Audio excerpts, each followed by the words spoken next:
দরজায় কড়া নাড়ছে ত্রয়োদশ জাতীয় সংসদ নির্বাচন। এবারের নির্বাচনে নতুন মাত্রা যোগ করেছে পোস্টাল ভোট পদ্ধতি। এতে 15.25 লাখ ভোটার ভোট দেওয়ার সুযোগ পেয়েছেন, যারা স্বাভাবিক নিয়মে ভোট দিতে পারতেন না। পর্দার আড়ালে থাকা এই ভোটেই বদলে দিতে পারে অনেক আসনের জয় পরাজয়ের হিসাব। এ নিয়ে আমাদের আজকের বিশেষ প্রতিবেদন। শেষ পর্যন্ত আমাদের সঙ্গে থাকুন।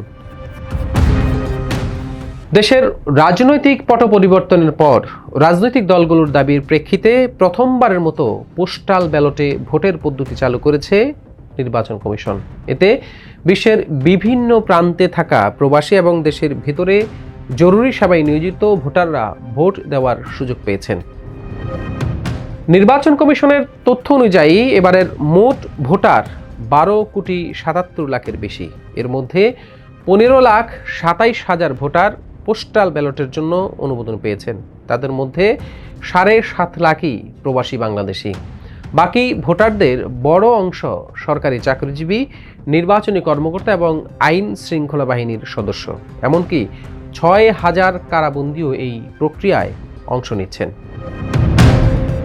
পোস্টাল ব্যালটের নিবন্ধনকারীর সংখ্যা মোট ভোটারের 1.2%। সংখ্যার হিসাবে এটি কম মনে হলেও আসন ভিত্তিক বিশ্লেষণ করলে দেখা যায় এই ভোটেই হতে পারে তুরুপের তাস, ঘুরিয়ে দিতে পারে নির্বাচনের হিসাব নিকেশ। 2008 সালের নবম জাতীয় সংসদ নির্বাচনের ফল পর্যালোচনা করলে দেখা যায় 30টি আসনের জয়ের ব্যবধান ছিল 10,000-এর কম। এবার দেশের 18টি আসনে 10,000-এর বেশি ভোটার পোস্টাল ব্যালটের জন্য নিবন্ধন করেছেন।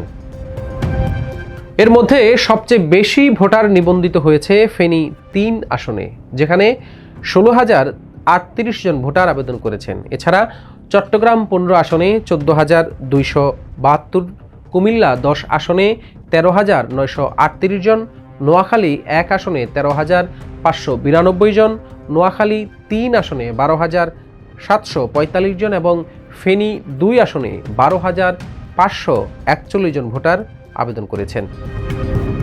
10,000-এর বেশি ভোটার আবেদন করেছেন আরও কয়েকটি আসনে, যেমন কুমিল্লা 4, 5, 6, 9 ও 11, সিলেট 1, চাঁদপুর 5, নোয়াখালী 4 ও 5, ফেনী 1, কক্সবাজার 3 এবং লক্ষ্মীপুর 2 আসনে। এছাড়া 5,000 থেকে 10,000-এর মধ্যে ভোটার নিবন্ধন করেছেন 97টি আসনের ভোটার। বাকি আসনগুলোতে পোস্টাল ভোটারদের সংখ্যা 5,000-এর কম।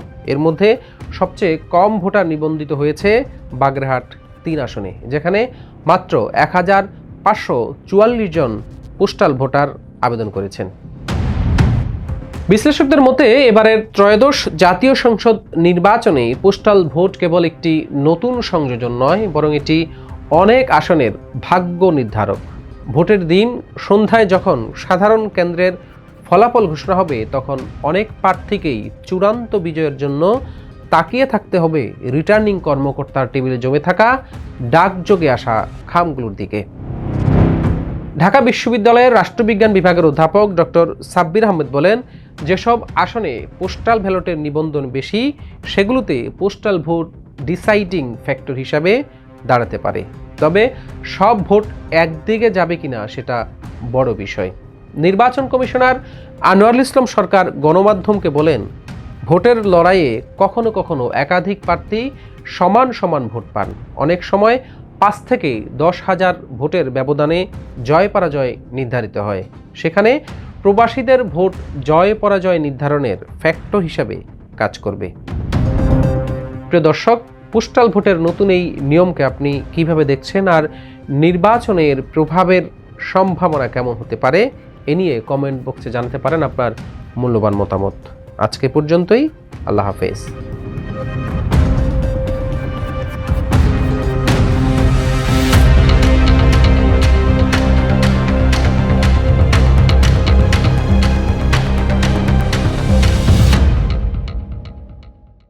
ইউএফটি ফার্স্টের সাথে ট্রেড করুন যে কোনো জায়গা থেকে।